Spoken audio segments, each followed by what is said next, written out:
comes to planning our lives, the GG asked me to touch on why it seems like our prayers for help sometimes go unanswered. We've all had the experience, haven't we, of praying and praying for something or someone, and it just seems like our prayers are being ignored. Yeah, am I the only one who's had that happen? We've all had that happen, right?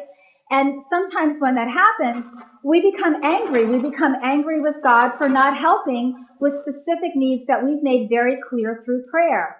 What my guides say about unanswered prayers is this. When we are making our plans for an upcoming incarnation, we may well give orders to the effect of, no matter how much I beg, no matter how much I plead, no matter how much I ask you to help me, please do not help me, because I need to make sure that I learn this lesson, or I need to make sure that I feel these feelings.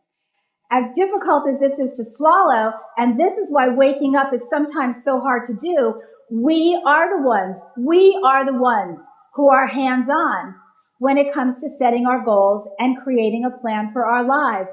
And no one, not God, not the angels, are going to alter our plan if we have told them not to interfere. But there is something that we can do to make things easier for ourselves, even if we've given a non-interference directive. Here's what we can do. We can learn to spot our windows of opportunity. My guide group is unwavering in their advice that we should learn to spot windows of opportunity early so that we can learn our lessons closer to the ground floor instead of up in the penthouse, because doing so will save us a lot of pain, suffering, and drama. Now, as we wake up and we learn about windows, we have a decision to make. Are we going to make the time to master the skill of spotting windows so that we can make better choices? Or are we going to close our eyes and allow life scripts to trap us in an ever-echoing maelstrom of the same old, same old? I'm going to take a wild guess here, and I'm going to guess that everybody in this room would rather end a life script than continue to repeat it. So I've got a 3-step plan of action from the GG to help us get unstuck. Step number one is to accept the fact that we're responsible for planning our own lives.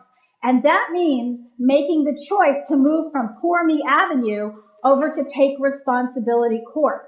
And that's a big move, guys. It's a big move, and it's not easy at all, because there's a lot of stuff that we have to contemplate as we make this choice, not the least of which is the tendency that some of us have to blame others for our perceived misfortunes, and the knee-jerk reaction that many of us have to spew negative energy all over the place when we're faced with crappy situations. Taking responsibility for ourselves and for our own lives is a very big deal. Step 2 is to take the time to master the skill of spotting windows of opportunity as they open or while they're still open, rather than after they've already closed. Learning to spot windows is like learning any other skill. It just takes practice. And windows are everywhere. They're at home, they're at work, they're even at the grocery store. And the best way to start seeing windows in the present is to examine the past and look for patterns that make up our life scripts. So let's quickly go over how we can discern patterns in our lives. First of all, if we draw similar situations to ourselves, the universe is trying to get our attention. If we continue to attract the same type of person into our lives, the universe is sending us a message. If we have similar disagreements with people over and over again, and we think, what the heck is wrong with all of these people, right?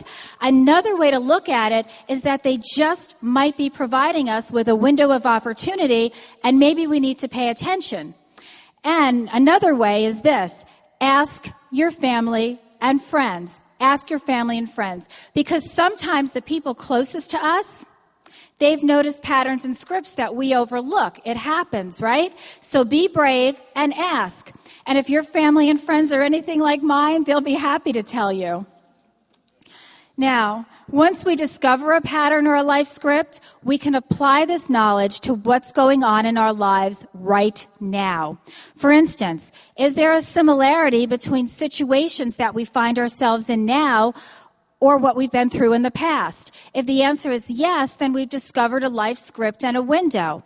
Comparing the past to the present will help us identify windows that are open for us right now. It will also help us recognize windows much closer to the ground floor, which will make our lives much easier in the long run. Step number 3. We have to take action. Step 3 is take action.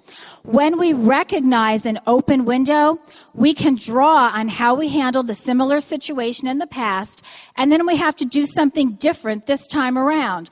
We know that what we've done previously didn't work because we continue to attract parallel circumstances or opportunities into our lives. So our job now is to find a way to change things up this time or the next time around. Maybe we need an attitude adjustment. Maybe we change up the way we react to things.